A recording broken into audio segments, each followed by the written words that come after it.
सभी साथियों को मेरा क्रांतिकारी इस्तकबाल, जय भीम और लाल सलाम। साथियों, मेरा नाम चौधरी तैयबा अहमद है और मैं आज आप सबके सामने left Ambedkar right United panel से प्रेसिडेंट की दावेदारी पेश करती हूँ। सबसे पहले मैं कल पहलगाम में हुए टेररिस्ट अटैक को कंडम करते हुए अपनी कंडोलेंसेस देती हूँ उन तमाम लोगों को जिनके फैमिली मेंबर्स की जान गई, जिन्होंने किसी अपने को खोया। और हम क्वेश्चन करते हैं, निंदा करते हैं और पूछते हैं केंद्र सरकार से कि आखिर कब तक जम्मू कश्मीर वायलेंस की आग में जलता रहेगा। साथियों, मैं इस मंच से सॉलिडारिटी पेश करती हूँ, याद करती हूँ गाजा के लोगों को, अपनी सॉलिडारिटी पेश करती हूँ उन महिलाओं को, उन बच्चों को जिन्होंने यूएस और इस्राइल के जेनोसाइड के खिलाफ मिलकर सामना किया है। मैं उनके जज्बे को सलाम करती हूँ। अरे साथियों, इनसे उम्मीद ही की जा सकती है। हम यहाँ पे खड़े होके गाजा के जेनोसाइड के खिलाफ बोल रहे हैं और ये इस्राइल का झंडा वहां लेकर खड़े, इनसे क्या उम्मीद की जा सकती है। साथियों, यही एबीवीपी है जिसने कितना वायलेंस किया, इसी को होस्टेज बनाया, पर उस सब के बावजूद आज हम यहाँ सब खड़े हैं। उसके लिए मैं आप सबका क्रांतिकारी इस्तकबाल यहाँ पे करती हूँ। आज इस दौर में जो माहौल है, जो कैपिटलिज्म का माहौल है, जो इस टाइम पे लिबरलाइजेशन चल रहा है, उसमें ये लोग बीजेपी आरएसएस का कॉर्पोरेट हिंदुत्व इस देश के लिए सबसे बड़ा खतरा है। साथियों, ये वही लोग हैं, हम भूलेंगे नहीं, ये वही लोग हैं जो यहाँ इस्राइल का झंडा लेकर खड़े हुए हैं। और ये लोग खतरा है इस देश के मजदूर के लिए, इस देश के किसान के लिए। साथियों, ये जो यहाँ पे खड़े हैं, जिनोसाइड इनेबलर्स जो लोग हैं, इन्होंने इस देश में मजदूरों के खिलाफ, किसानों के खिलाफ काम किए हैं। ये वो लोग हैं जो काले कानून लेकर आते हैं, जो मजदूरों के खिलाफ लेबर कोड बिल लेकर आते हैं, और जब इनका पेट नहीं भरता तो ये लोग कॉन्ट्रैक्चुअलाइजेशन करते हैं। साथियों, आप इस कैंपस में देखिए, हमारे यहाँ पे एम्प्लॉयज है, वर्कर्स है, यहाँ पे कितने सारे सफाई कर्मचारी है जो कम से कम सैलरीज में काम करते हैं, और जब वो अपने हक की लड़ाई मांगने जाते हैं तो ये लोग उनको नौकरी से निकाल देते हैं। साथियों, ये वही लोग हैं जो इस देश में इस समय वायलेंस का पॉलिटिक्स कर रहे हैं। ये लोग, ये आरएसएस बीजेपी के लोग, ये माफी वीर सावरकर के चिलकों से, ये वही लोग हैं जो इस देश में माइनॉरिटीज के अगेंस्ट काम करते हैं। यूसीसी लेकर आते हैं, वक्फ बिल लेकर आते हैं, और बिना किसी डिबेट और डिस्कशन के, बिना किसी पार्लियामेंट्री प्रोसीडिंग्स के ये लोग सीए एनआरसी को लागू करते हैं। साथियों, इतना ही नहीं, इन लोगों की मैं क्या बात करूं। अगर इनके झूठ की मुझे बात, अगर यहाँ पे पाबंदी होना कि झूठ नहीं बोलना है, तो ये अखिल भारतीय विद्यार्थी परिषद 12 मिनट की चुप्पी साध के जाए स्टेज के ऊपर। इनके झूठ की राजनीति है। साथियों, हम भूले नहीं है, हम देख रहे हैं इस देश में किस तरह का माहौल इन लोगों ने बना के रखा है। ये वही लोग हैं साथियों, मैं कैंपस की बात करती हूँ, ये वही लोग हैं जो देश भर में, आप जो भी स्टेट लेना है ले लीजिए, कश्मीर से केरला ले लीजिए, गुजरात से मणिपुर ले लीजिए, महिलाओं के एक्सप्लॉयटेशन में सबसे आगे रहते हैं। आप लोग हाथरस देखिए, पूरा स्टेट मशीनरी लगाया इन्होंने कल्प्रिट्स को बचाने में। आप लोग आसिफा को देखिए, ये जेंडर जस्टिस की बात करेंगे, कंधे से कंधा मिलाकर ही उसके कल्प्रिट्स के साथ वहां पे मार्च कर रहे थे।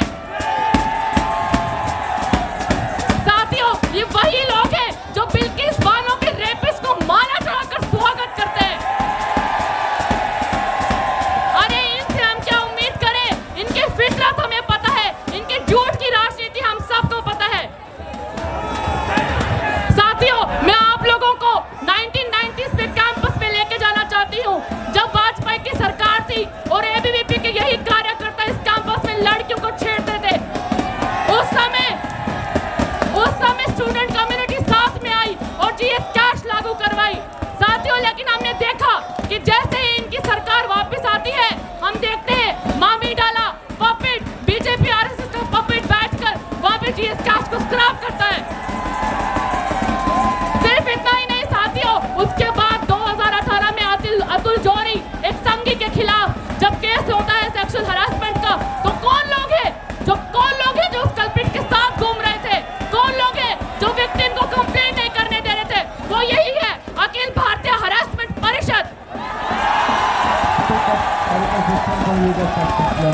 साथियों, ये वही लोग हैं जो कैंपस के अंदर और कैंपस के बाहर मार्जिनलाइज्ड सेक्शंस को दूर रखते हैं, उन्हें टारगेट करते हैं। हम देखते हैं किस तरह से पीएचडी वाइवा में सोशल बैकग्राउंड पे लोगों के साथ डिस्क्रिमिनेशन होता है। हम देखते हैं किस तरह से फैकल्टी में जो फैकल्टी अपॉइंटमेंट्स हैं उनमें लोगों के सोशल बैकग्राउंड पे डिस्क्रिमिनेशन होता है। साथियों, ये संघी लोग हम जैसे मार्जिनलाइज्ड सेक्शंस को, ऑप्रेस्ड कास्ट को एजुकेशन से दूर रखना चाहते हैं। और इतना ही नहीं, ये लोग हमें प्राइवेटाइजेशन के तले दबा देते हैं। बड़ी मुश्किल से जब हम जाति को लड़के, धर्म को लड़के यहाँ पे आते हैं इस कैंपस में, तो इनका ब्राह्मणवाद, सामंतवाद और पितृसत्तावाद फिर से शुरू हो जाता है। साथियों, अरे इनके कर दे दीजिए हैकल। इन्होंने राइट टू डिसेंट को समझा ही कब है साथियों? इन्होंने कब समझा है? और जब हमारे साथी जाते हैं आवाज उठाने जुल्म के खिलाफ, तो यही लोग हैं जो उनको जेल में डालते हैं। आज मैं इस मंच पे याद करूंगी, अपना इस्तकबाल दूंगी उमर खालिद को, गुलफशा फातिमा को, शर्जील इमाम को और मियान हैदर को।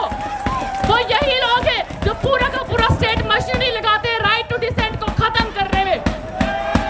इस कैंपस में आप देखिए, ये लोग यहाँ पे फंड्स की बात करते हैं। ये जेएनयू की लेगेसी रही है कि स्टेट में हॉस्टल्स की बात हुई है। ये जेएनयू की लेगेसी रही है कि डेप्रिवेशन पॉइंट्स की बात हुई है। ये लोग बोलते हैं हम फंड्स की बात नहीं करते। अरे तुम्हारी सरकार है, जाके मांगो फंड्स। हम देख रहे हैं इस कैंपस में वी डोंट हैव फंड्स वाली ये सरकार हेफा से लोन लेकर आती है। आप कहीं भी चले जाइए, स्कूल ऑफ इंजीनियरिंग चले जाइए, आप साइंस स्कूल चले जाइए, करप्शन के सिवाय इन्होंने किया क्या है? हमें मिलती है टूटी फूटी दीवारें, टूटी हुई सड़कें। अगर हम रीडिंग रूम में जाते हैं तो किताबें नहीं है, स्टेडियम में जाते हैं तो लाइट नहीं है। क्या बात करते हैं ये लोग? अगर ये बीजेपी, आरएसएस, एबीवीपी एडमिन डेक्सेस नहीं है तो फिर क्या है? अरे कीजिए, मैं बिल्कुल नहीं डरती, आप सोचना मत, बिल्कुल नहीं डरती हूँ मैं। मैंने देखा है 2020 में जब मैं इस कैंपस में आई तो यही लोग थे। मैंने अपनी आंखों से देखा है इन्होंने किस तरह स्टूडेंट्स को धमकाया। रामनवमी के दिन गोदावरी हॉस्टल के सामने पेरियार से इन्होंने मीट वेंडर को घसीटते हुए रोड से ये लेकर गए। मैंने देखा अपनी आंखों से, तो मत सोचना मैं डरती हूँ। साथियों, इन्होंने हमारे स्कॉलरशिप के साथ क्या किया? हम यहाँ पे हमारे पैर में छाले पड़ गए, लेकिन हमारा एमसीएम नहीं बढ़ा। इन्होंने क्या किया सिंगल गर्ल चाइल्ड के साथ? इन्होंने क्या किया मानव रहित स्कॉलरशिप के साथ? क्या किया साथियों इन लोगों ने? हम यहाँ पे खड़े हैं, हम देख रहे हैं। अरे आप हैकल ही कर सकते हैं, आपसे कोई सही काम तो होगा नहीं, मुझे आपसे कोई उम्मीद भी नहीं है। साथियों, इस कैंपस में पीडब्ल्यूडी स्टूडेंट्स का एक्सेसिबिलिटी कितना है, कितने मुद्दे उन पे उठाए जाते हैं। एआईआरएफ का रिसर्च फैसिलिटी है, उस पे जेएनयू 300 रुपए और जीएसटी एक्स्ट्रा चार्ज करता है। आईआईटी में वही काम 10 रुपए में होता है। जो साइंस स्कूल के हमारे स्टूडेंट्स हैं उनको पता है उनको कितनी प्रॉब्लम आती है रिसर्च करने में, और ये एडमिनिस्ट्रेशन उनको मजबूर कर देता है कि वो अपने जेब से पैसा निकाल कर अपना रिसर्च फंड करे। और ये इंडिया की नंबर 1 यूनिवर्सिटी है। ये वीसी अपने 5 स्टार महल में रहने वाली बोलती है कि मैं इंडिया की नंबर 1 यूनिवर्सिटी की वीसी हूँ। पर दोस्तों, आप खुद ही जाके एक बार एक रीडिंग रूम की, एक हॉस्टल की, कैंपस में किसी भी बिल्डिंग की हालत देख लीजिए, आपको पता चल जाएगा। साथियों, कैंपस में तमाम मुद्दे जो भी हैं उसके खिलाफ, जेंडर जस्टिस के लिए, सोशल जस्टिस के लिए हम साथ मिलकर लड़ेंगे। और मैं इन तमाम मुद्दों के लिए लड़ने के लिए मैं चौधरी तैयबा अहमद अकील आप सबके सामने ये दावा करती हूँ, मैं दमखम से लड़ूंगी। मैं उन सारी मार्जिनल वॉइसेस को रिप्रेजेंट करती हूँ